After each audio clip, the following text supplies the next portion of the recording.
welcome to tonight's edition of the Evening Review. My name is Taiwan Jabela, your host for tonight. Let's quickly look at today's front page of Namibian Sun.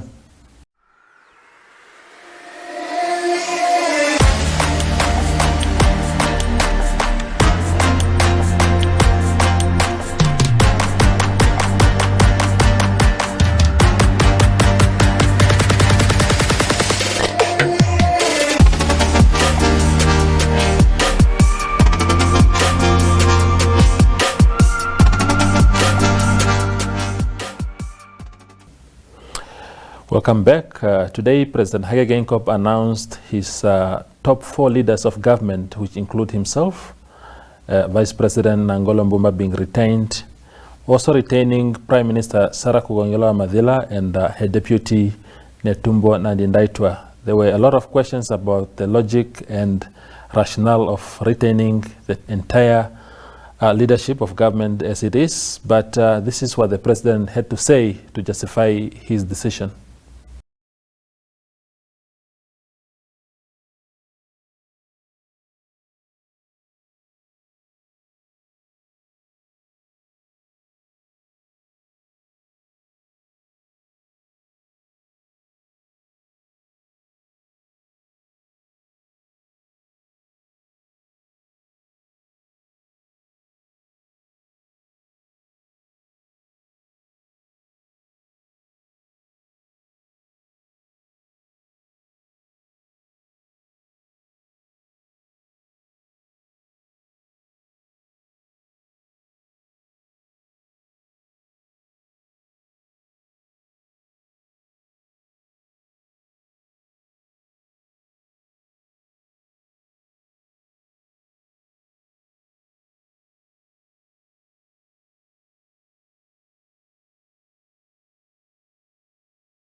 Starting with the Vice President, when we started this republic, I was the Prime Minister. There was no Vice President. I used to double up with the question of assistance and advice to the President and to stand in for him. There's a man that time for him if and when President has going to be out of town or busy. At the same time, to be in charge of administration and also the parliamentary duties. We changed that and brought the original duties of presidency, which is president and vice president. That is called presidency. And that's why we have that, for many other reasons I gave when we were amending the Constitution. Now when professors and scholars and journalists take the floor and say, yes, we welcome the structure as it is, but you shouldn't have a post of the Vice President. Instead of saying he should amend the Constitution, this is a constitutional post. So how do you say I shouldn't have appointed or have that post there established? Go back to the Constitution and you amend the Constitution. You cannot have that post. It's a constitutional post. Comrade Bomba is reappointed. Comrade Sarah is reappointed. Comrade Nedumbo is reappointed. So President and Vice President will work together. As you saw, we have new, very difficult responsibilities of poverty eradication, gender equality, all have been elevated. Marginalized people, all those important aspects have been elevated to the presidency. Then we have the Prime Minister, her duties. At the moment, a lady is basically to deal with, first, constitutionally, as the head of administration, which I didn't have when I was a Prime Minister. Constitution was amended, and therefore the Prime Minister is a head of government administration and also the leader of government business in Parliament. Now, in our interview segment, we have our reporter Jemima Bukes speaking to the Ambassador of China, Zhang Yiming, who just gave an update about how his country managed to contain coronavirus and what kind of assistance Namibia can get from China in this regard. Good day. My name is Jemima Bukes. Thank you for tuning in. We have in studio with us today the ambassador from China to Namibia, His Excellency Mr. Zhang Yiming. Thank you for joining us, Ambassador. Thank you for coming to my office. Thank you for having us. Your Excellency, we now see that China is preparing to go back to normal life after a devastating outbreak of the coronavirus, which has only reached Namibia in last week. Can you share with us what China has done to manage to get a hold of this outbreak? Well, thank you for raising this question. You see, China, we have achieved tremendous progress in containing the outbreak of the coronavirus epidemic nearly 2 months ago. The landmark incident is that the lockdown of the epicenter, the city named Wuhan, capital city of Hubei province, which is the epicenter of the coronavirus. And since then until now, the Chinese government, we have taken the unprecedented measures, which is most comprehensively, most strictly, and the most thoroughly precautions to contain the spreading of this virus. And this is a serious challenge for China. And we can say this is also one of the most serious public health emergency,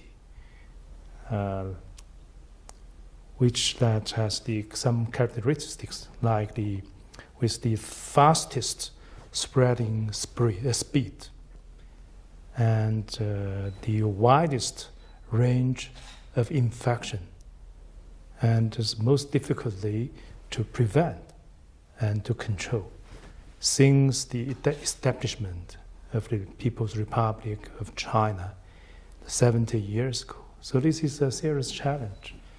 But under the strong leadership of the Chinese Communist Party and the government and the 1.4 billion Chinese people, we united together to fight this, we call it a white war. So until now, you can see the figure of the infection in China has dropped down dramatically from the peak time, 80,000 cases, to now less than 9,000 still are admitted at hospital. The majority has been cured and discharged from the hospital. But this is the one positive, encouraging achievements that the Chinese government and the people has achieved. It's not easy. We sacrificed a lot, socially, economically. I think that, I think that this sacrifice is valuable. We, China, we have broadly precious time for the rest of the world to prevent the spreading of this virus. So this also we can consider as one part of the contribution that China has done for the global public health system. Because the virus has no border, and considering if you review the history of the human civilization, it's a history for human being or humankind to fight against various of the diseases. Even until today, the second decade of the 21st century, people are still fighting with the different various the virus or diseases. So in front of this pandemic or epidemic, that in my view, that the entire international community, we must unite together through solidarity.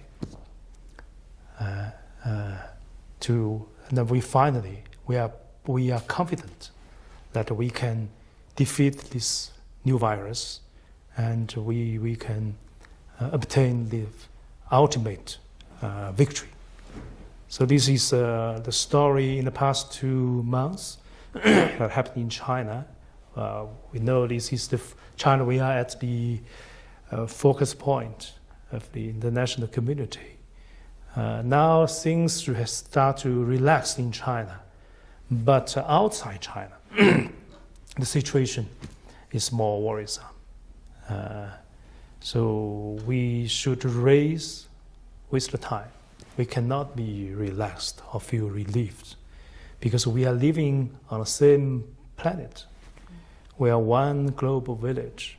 So every country in this world, we must cooperate and unite together to support each other. No any one country can be singled out. So this is the situation that we are facing. Because today's latest figure has shown clearly that either the total number of infection or the death tolls outside China has both exceeded that the total infection in China. Mm-hmm. Especially, that we have observed some African countries. I think nearly half of the African countries have reported the imported infection cases. So that's the great concern. And China, we should render every possible means of the concrete support for those affected countries, especially for Africa. Mm-hmm. Because Africa, we only saying, in terms of the capacity building of the public health system, still quite fragile or very weak. Now, Your Excellency, speaking about support, how is China assisting Namibia? I spoke to Jack Ma, who is my personal friend, luckily. I know him quite well, like yesterday, and he has announced on behalf of his Alibaba Foundation that he will donate for the entire 54 South Sahara African countries. Each country will receive 100,000 masks, 1,000 medical use, the protection suits for the doctors, and 1,000 face shields, and plus another 20,000 test kits. This will be shared equally for African countries. It's the first group of the materials that donated by Jack Ma himself, which demonstrates his big heart, generosity from entrepreneurs, Chinese and businessmen. I appreciate his generosities, and he told me that these materials will be distributed by the Ethiopia government, the Prime Minister Abiy, and Air Ethiopia will be responsible to transport all these materials to the other African countries. I hope that Namibia will receive these donations as soon as possible to increase their capacity. This is one donation. Second donation is that I have handed over another 1,000 fast testing kits to the Minister of Public Health this morning. This is also the donation from another Chinese high-tech company, who is the producer of this newly innovated test kits, and also already has been registered by the Chinese government, and they also has received the certificate of a notification from the European Union. So this is another support. Our government is assessing the situation in Namibia as well as the entire African countries, and I think that we are going to provide our governmental assistance in terms of the technical know-how sharing. This morning, China National Health Commission, together with China Custom, we organized a video conference with more than 20 African countries, including representatives of the Namibian lime industry, to share the experiences, even the lessons that China we have obtained in the past two months, how to diagnose, how to offer the effective medical treatment for those infected patients, and how to mobilize the grassroots people and the social and the people from the different corner of the society to actively supporting the government for the prevention and controlling efforts, because that's also very important. You should not only down by the government. The publicity and education for the public is vital, important.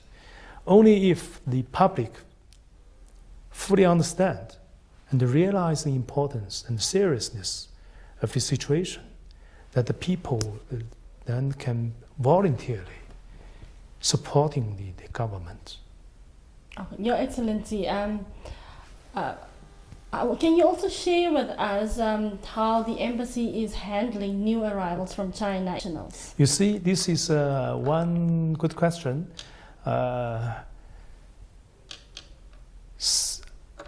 In the wake of the outbreak of the epidemic, by the end of January, just one day before our traditional Spring Festival. So it's a big news. And many overseas Chinese nationals, it's a tradition for them to return back to China, to unite it with to get together with their family to celebrate our tradition of Spring Festival, then coming back. But against the background of this epidemic, and I fully understand the social media, the public opinion about the panic for whether this virus will be imported by the Chinese coming to Namibia, which is I fully understand. So from then on, my office has instructed or demanded all the Chinese nationals, either they have the working permit and working in the Chinese state-owned companies in Namibia, and all those with their permanent permits to stay in Namibia. They are mostly they are the private business people. There are 340 Chinese citizens who returned back from China since January 15th. So from then on, my office has already demanded these people, once they return back to Namibia, after the normal screening procedures at the international airport, they must sign a letter of commitment with my embassy and to self-quarantine themselves at home strictly for 14 days. This is the request and demand from my embassy, just to demonstrate the spirit of responsibility, not only for their own physical health and the safety for their family members, but also, it's more importantly, to demonstrate a spirit of responsibility for our Namibian people. I don't want to see any Chinese who might be infected and then coming back to Namibia to bring this virus coming to Africa. That will be a disaster. And also, it's a clear policy for China. We not only locked down the city of Wuhan, but also we have taken a series of precautions to prevent any Chinese citizens who traveled outside of China if they are sick, they are not be allowed to to leave the country, because we have a series of the very restricted measures at the international airport. Mm-hmm. So this is just a double check. It's a spirit of responsibility. We still have 63 Chinese nationals are self-quarantined at home, monitored or supervised by we have 3 chambers of the commerce of Chinese business community, mm-hmm. and chamber of the state-owned companies.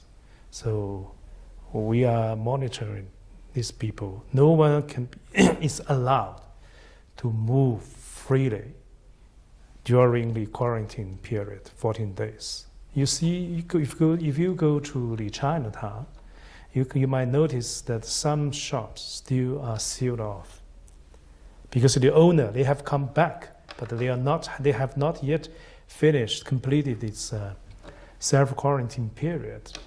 So we are very cautious. So this is, I think I would like to inform the Namibian public that don't feel panic. Now, Your Excellency, speaking about sacrifice, would you be able to give us an indication as to how local Chinese businesses were affected by this coronavirus outbreak? We have according to our investigation, totally we have around 4,000 Chinese nationals living or working in Namibia. It's not that much as some people thought that 100,000. No, we have only 4,000. And half are the private business people, either in Chinatown, in Windhoek, or in Chicago, or Tangwa, in Katiba, Munilo, Rundu, or at the coast. And another half are the state-owned companies, employees, engineers. So the impact of the coronavirus It's not only for the business, retail or wholesale, small business, for the business people, but also has affected the normal operations of these mega projects, even including the Husab uranium mine or Rosin mine and the oil storage facilities project, because some key positions, the Chinese engineer, they could not come to Namibia because of this virus. They have been advised to stay in China instead of coming back to here. So that caused the delay, technical delay of some projects. And the import, the trade between the two countries also, I think that has been affected, like the oyster export business is seriously affected by this coronavirus. China is one of the biggest oyster consumer country for Namibia. Mm-hmm. But now, since all the commercial flights has been cancelled, so these seafood agri products cannot be exported to China. So it's a big loss for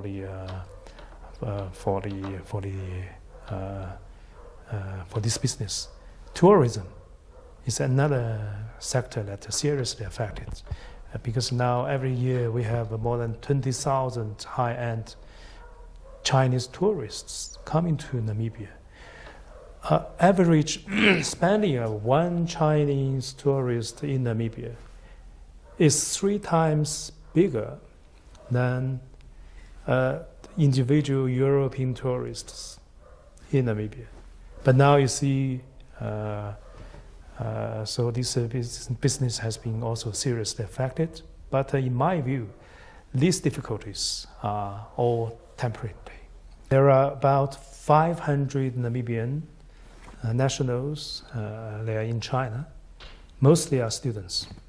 And the 27 Namibian students currently still they are staying in Wuhan. According to the WHO, the strong professional advice that no people at that moment, at that time in Wuhan, should not move.